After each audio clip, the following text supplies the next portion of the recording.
Ulasan tryout SKB Kesehatan Umum. Nomor 1. Seorang tenaga kesehatan ingin mengetahui hubungan sebab akibat antara mual muntah dengan adanya riwayat konsumsi makanan. Tenaga kesehatan tersebut hanya memiliki waktu yang singkat. Metode yang bisa digunakan adalah jawaban yang tepat B. Cross-sectional. Kenapa? Di sini ada kata kuncinya itu hubungan sebab akibat dan tenaga kesehatan tersebut hanya memiliki waktu yang singkat. Nomor selanjutnya, seorang perempuan 56 tahun dibawa keluarganya ke UGD RS karena luka-luka setelah mengiris lengannya dengan silet. Pasien diketahui mengonsumsi obat golongan psikotropika, namun sudah 1 minggu tidak mengonsumsi karena tidak memiliki uang. Pasien merupakan peserta BPJS Kesehatan kelas 1. Apa yang seharusnya dilakukan? Jawabannya adalah B. Pasien dirawat dengan biaya ditanggung oleh pasien sendiri. Nah, di sini yang menjadi clue adalah luka-luka setelah mengiris lengannya dengan silet. Nah, perlu kita ketahui bahwa untuk BPJS itu ada pelayanan yang tidak dijamin. Nah, untuk kasus ini ada di poin nomor 9, gangguan kesehatan akibat sengaja menyakiti diri sendiri atau akibat melakukan hobi yang membahayakan diri sendiri itu tidak ditanggung oleh BPJS. Selanjutnya, slogan Gentas pada 2015 sampai 2019 adalah atur pola makan dan aktif bergerak. Di sini saya sudah cantumkan di mana sudah tertulis di sana slogan Gentasnya, atur pola makan dan aktif bergerak. Serta untuk logo Gentasnya itu ada yang warna hijau mewakili sayur dan buah, kuning itu karbohidrat, biru itu menggambarkan protein. Sementara bulatan di tengah menggambarkan model piring teh. Selanjutnya, jenis pelayanan dasar pada SPM Kesehatan Daerah, Kabupaten, atau Kota terdiri atas pelayanan yang bersifat peningkatan atau promotif dan pencegahan atau preventif. Pelayanan tersebut mencakup pilihan A, B, dan C benar. Pembahasannya ada di Peraturan Menteri Kesehatan Republik Indonesia Nomor 4 Tahun 2019 tentang Standar Teknis Pemenuhan Mutu Pelayanan Dasar pada Standar Pelayanan Minimal Bidang Kesehatan. Selanjutnya, dilakukan perhitungan IKS pada keluarga A. Diperoleh nilai indeks perhitungan IKS yaitu 0,7. Kategori kesehatan pada keluarga tersebut adalah keluarga prasehat karena IKS-nya di bawah 0,8. Nah, ini pembahasannya kita bisa lihat nilai-nilai indeks di mana kalau di bawah 0,5 berarti dia keluarga tidak sehat. Antara 0,5 sampai 0,8 prasehat. Sementara kalau di atas 0,8 berarti keluarga sehat. Selanjutnya, sasaran dari UKM adalah keluarga, kelompok, dan masyarakat.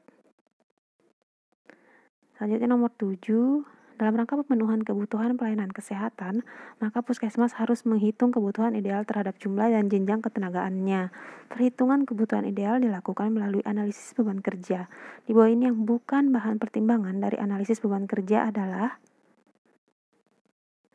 luas dan karakteristik bangunan puskesmas. Selanjutnya, pelayanan UKM dan UKP yang dilaksanakan dengan pola klaster merupakan salah satu karakteristik penyelenggaraan pelayanan kesehatan oleh puskesmas di kawasan terpencil. Nah, bagian ini masuk dalam materi puskesmas ada di video sebelumnya. Selanjutnya, kepala puskesmas diangkat dan diberhentikan oleh bupati atau wali kota. Selanjutnya, izin operasional berlaku untuk jangka waktu berapa lama dan permohonan perpanjangan izin operasional selambat-lambatnya sebelum habis masa berlakunya izin operasional. Jawaban yang tepat adalah 5 tahun dan 6 bulan. Selanjutnya, wahana pemberdayaan masyarakat yang dibentuk atas dasar kebutuhan masyarakat dikelola oleh, dari, untuk, dan bersama masyarakat dengan bimbingan dari petugas puskesmas, lintas sektor, dan lembaga terkait lainnya disebut UKBM. Selanjutnya, Untuk deteksi dini diabetes mellitus, sekelompok mahasiswa kedokteran mengembangkan rapid test dengan menggunakan strip berbahan kimia tertentu yang dapat mendeteksi gangguan regulasi insulin pada sampel darah penderita. Untuk mengetahui sejauh mana rapid test ini dapat digunakan, dilakukan pengujian rapid test ini terhadap 400 penderita DM dan 400 yang bukan penderita DM. Rapid test memberikan hasil positif pada 300 penderita DM dan negatif pada 100 penderita, serta 200 orang positif pada yang bukan penderita DM. Apakah hasil dari 100 orang tersebut? Yang tepat adalah false negatif. Oke, untuk pembahasannya, mula-mula kalau kita udah dapat soal kayak begini, kita bisa buat tabel seperti yang ada di sini. Ada D plus dan D minus, ada T plus, T minus. D plus itu orang yang terpapar atau yang berpenyakit, penderita maksudnya. Terus yang D minus itu yang bukan penderita atau yang tidak terpapar. Kemudian untuk T plus itu yang memiliki hasil tes positif. Sementara yang T minus itu adalah yang memiliki hasil tes negatif. Nah, selanjutnya kita mengisi kolom di A, B, C, dan D. Kembali ke soal, dilakukan pengujian rapid test terhadap 400 penderita DM, berarti D positif 400 ya.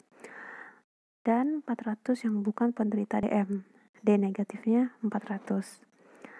Rapid test memberikan hasil positif pada 300 penderita DM, berarti D positif, T positif. Berarti 300-nya ditulis di kolom A. Kembali ke soal, dan negatif pada 100 penderita.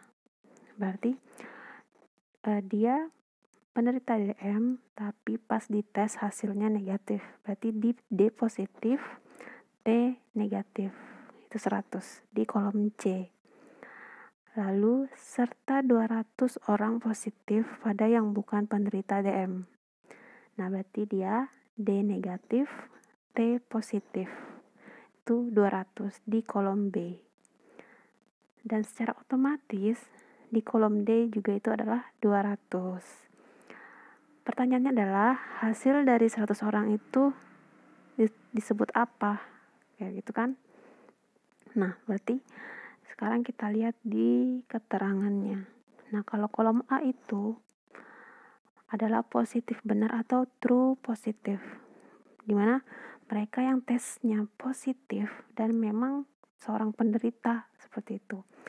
Nah, kalau untuk di kolom B, positif palsu, dimana mereka tesnya positif, tapi sebenarnya mereka itu tidak berpenyakit atau bukan penderita, seperti itu.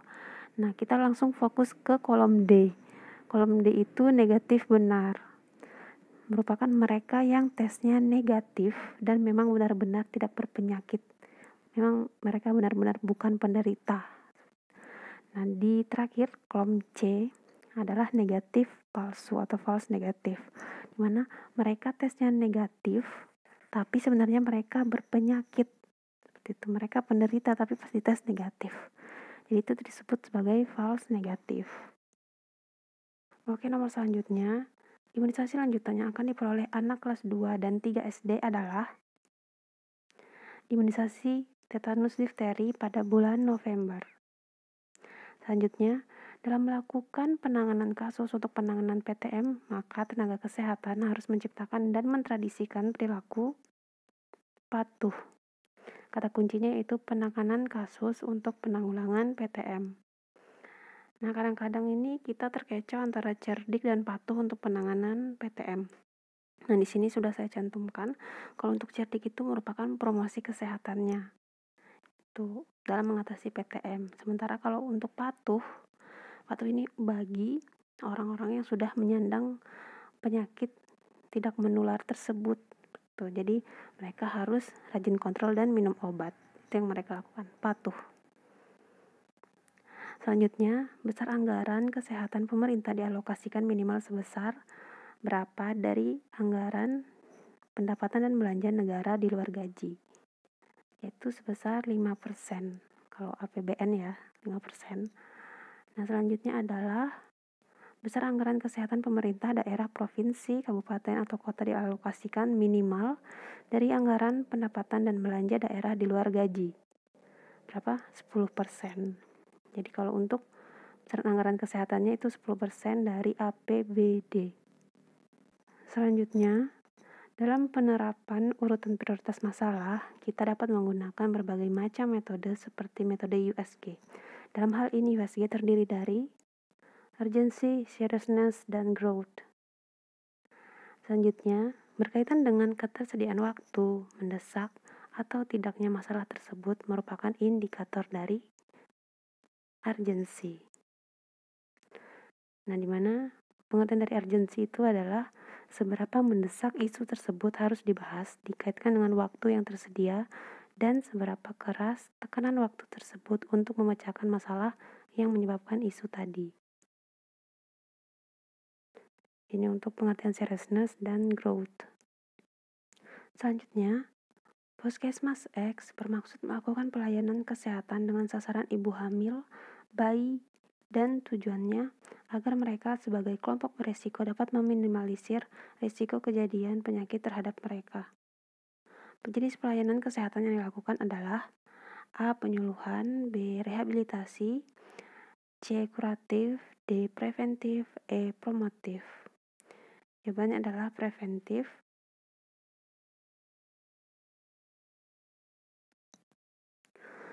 Oke, nomor terakhir, jumlah warga yang terinfeksi HIV/AIDS saat ini meningkat cukup signifikan, khususnya di daerah Indonesia Timur.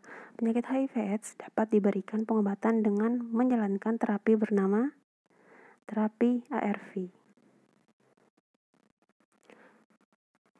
Oke, sekarang kita cek hasil tryout SKB Kesehatan Umum. Ya, silahkan dicek. Terima kasih.